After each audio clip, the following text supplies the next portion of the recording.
Alumni ke-9 ESQ, I always think ESQ is one of the best training program lah. Dan spiritual parenting ni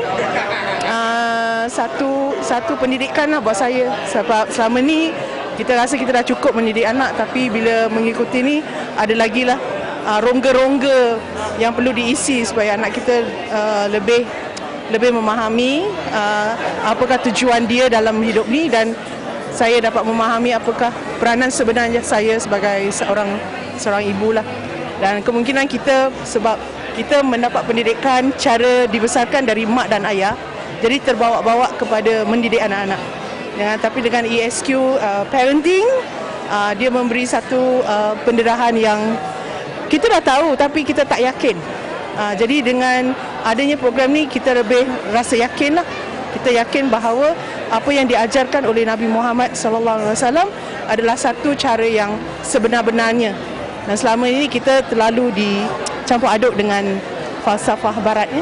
Dengan program ni, dia kuatkan lagi kepercayaan kita kepada apa yang diajarkan oleh Rasulullah SAW.